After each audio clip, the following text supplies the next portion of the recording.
সুপ্রভাত বন্ধুরা, সবাই কেমন আছো? আশা করি সবাই খুব ভালো আছো। দেখো সকালে ছাদে চলে এসেছি গাছে জল দেওয়ার জন্য, আর ফুলগুলো খুব সুন্দর হচ্ছে, তোমাদের সাথে সেটাই শেয়ার করলাম। বন্ধুরা গাছে জল দিয়ে চলে এসেছি, আর আজকে অনেকটাই কুয়াশা আছে, ঠান্ডাও আছে। তো মাকে বললাম আজকে একটু খিচুড়ি করো। আর আগের ভিডিওতে তোমাদের দেখিয়েছি বাবা অনেক সবজি এনেছে, তো সেই জন্য বললাম যে সব কিছু সবজি দিয়ে খিচুড়ি বানাও। তো মা আজকে খিচুড়ি বানাবে, সেটাই তোমাদের সাথে শেয়ার করব। তোমরা পুরো ভিডিওটা স্কিপ না করে দেখতে থাকো।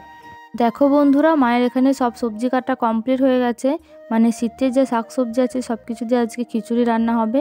তো সেটাই তোমাদের সাথে একটু শেয়ার করছি। দেখো এখানে ফুলকপি, বাঁধাকপি, পালং শাক, তারপর সিম, বেগুন, আলু ভাজার জন্য আলু সব কিছুই কেটে রাখা হয়ে গেছে। তো চলো তোমরা পুরো ভিডিওটা দেখতে থাকো। কালকে রাত্রে কলাই ভিজিয়ে রেখেছিল খিচুড়িতে দেওয়ার জন্য, আর এদিকে তারপর আমি সব কিছুই ধুয়ে নিয়েছি, মানে মাকে একটু সাহায্য করে দিচ্ছি। তো চলো তোমরা পুরো ভিডিওটা দেখতে থাকো। আর দেখো এখানে আমি এখন একটা ভাজা মশলা বানাবো। তো তার জন্য কড়াইয়ে প্রথমে শুকনো লঙ্কা 4টে, তারপর জিরে, ধনে আর 2টো এলাচ দিয়ে আর মৌরি দিয়েছি। তো সেটা ভালো করে একটু নেড়ে নেব যতক্ষণ না একটু লালচে ভাব হয়ে আসে আর একটু গন্ধ আসবে। তো দেখো আমার ভাজা হয়ে গেছে, এখন এটা শিলে বা মিক্সিতে গুঁড়ো করে নিতে হবে। দেখো তারপর কড়াইয়ে তেল দিয়ে দিয়েছি, তারপর এখন বেগুনগুলো ভেজে নেব। তো বেগুন ভাজা, শীতকালে বেগুন ভাজা খেতে খুব ভালো লাগে, আর খিচুড়ির সাথে বেগুন ভাজা তো আলাদাই মজা। তো দেখো বেগুনগুলো ভেজে নিই। দেখো আমার বেগুন ভাজা কমপ্লিট হয়ে গেছে, এখন সিমগুলো ভেজে নেব। তো আমি মাকে একটু সাহায্য করে দিচ্ছিলাম, মা অন্যদিকে কাজ করছিল আর আমি ভাজাগুলো করে দিচ্ছিলাম মাকে। তো চলো সিমটা একটু ভাজা হোক, ততক্ষণ মা কী করছে তোমাদের দেখায়।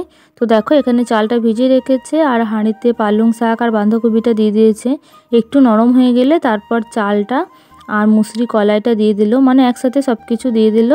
তারপর একটু ভালো করে হাতা করে নেড়ে নিল পরিমাণ মতো জল দিয়ে। আর এদিকে দেখো আমাদের সিমটা ভাজা হয়ে গেছে, একটু উল্টে পাল্টে নেড়ে নেব। তারপরে সিম ভাজা আমাদের কমপ্লিট। তো তারপর দেখো ফুলকপি ভাজাও চাপিয়ে দিয়েছি, মানে ফুলকপিটা খিচুড়িতে দেওয়া হবে। তো এটা অতটা কিছু ভাজার নেই, সামান্য একটু নেড়ে নিতে হবে। তো ফুলকপি ভাজাও কমপ্লিট। তারপর দেখো তেলে শুকনো লঙ্কা 2টো আর একটু পোস্ত আর জিরে দিয়ে এখন আলুগুলো ভেজে নেব। তো এই পোস্ত দিয়ে জিরে দিয়ে আলু ভাজাটা সত্যি খুব ভালো লাগে খেতে। তো বেগুন, সিম, ফুলকপি এগুলো আমি ভাজা করেছিলাম, আর মাকে বললাম তুমি আলুটা ভাজো। তো মা এখন আলুটা ভাজছে, তোমাদের সাথে সেটাই শেয়ার করছি। তো দেখো এখানে প্রায় ভাজা কমপ্লিট। আর তোমাদেরকে মানে কার কার ভালো লাগে এরকম আলু ভাজা খেতে অবশ্যই জানিও। তারপর দেখো আমি এখানে একটু টমেটো আর ধনেপাতা কুচিয়ে নিয়েছি।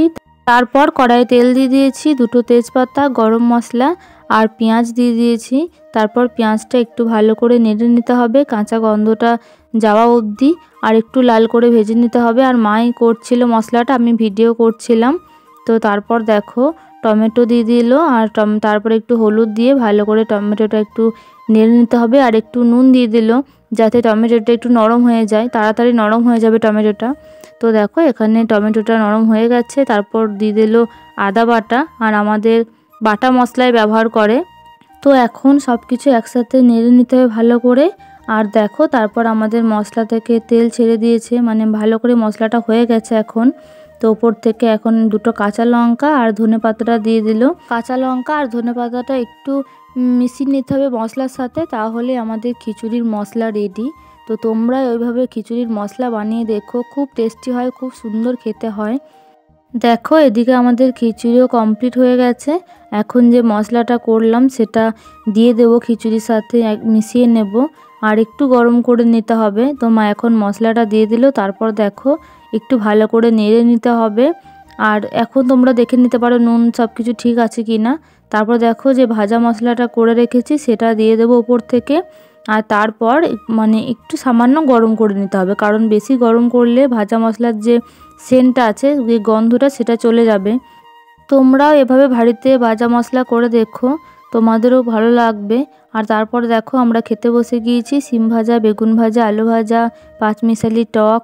তো চলো আজকের ভিডিওটা এ পর্যন্তই। সবাই ভালো থাকবেন, সুস্থ থাকবেন, আর ভিডিওটা কেমন লাগলো অবশ্যই কমেন্ট করে জানাবেন।